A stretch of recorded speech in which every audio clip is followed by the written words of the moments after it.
The lines at bookstores are out the door.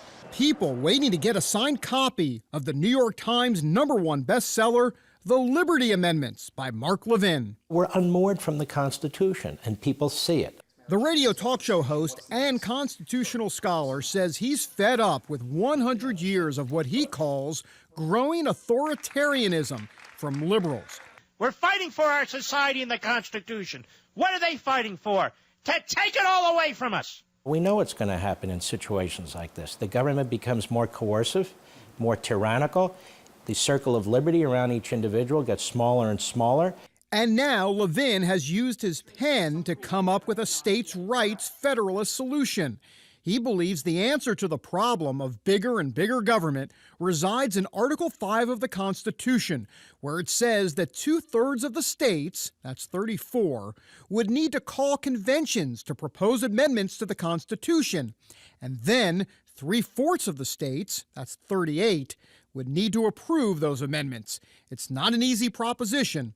Are they daunting? Yes, they're daunting. It took us 100 years to get here, and it's going to take us quite a while to unravel this. Some of Levin's amendments include limits on taxes and spending, reining in the huge number of federal agencies, and term limits not only for Congress, but also for Supreme Court justices. The justices have more power than the framers ever intended. They're involved in more things than they should be, and there's no check on them. Levin's new book seems to be picking up steam.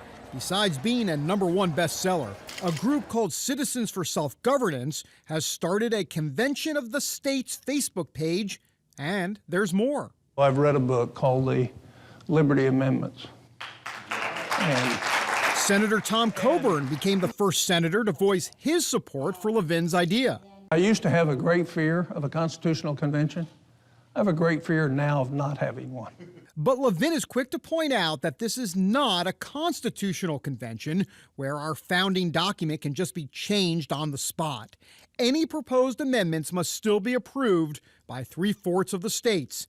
Now, he acknowledges some Americans just may not want solid, conservative constitutional change. If people want to be enslaved, they're going to be enslaved. If people don't want to embrace their own history, which shows them the way out, then they're not going to embrace their own history. And Levin believes it will be an uphill battle against the mainstream media and GOP moderates who have no appetite for a convention to keep America's freedoms. We cannot allow our enemies and our adversaries to define who we are and what we are. Levin says going this way to limit government is not his way, it's the way of the founders. And since he believes that's the founders' way, he's not worried about what his opponents will say. That whole crowd is meaningless to me. The whole purpose of this book is to bypass them, to go over their heads. The public school system can't stop us. MSNBC can't stop us.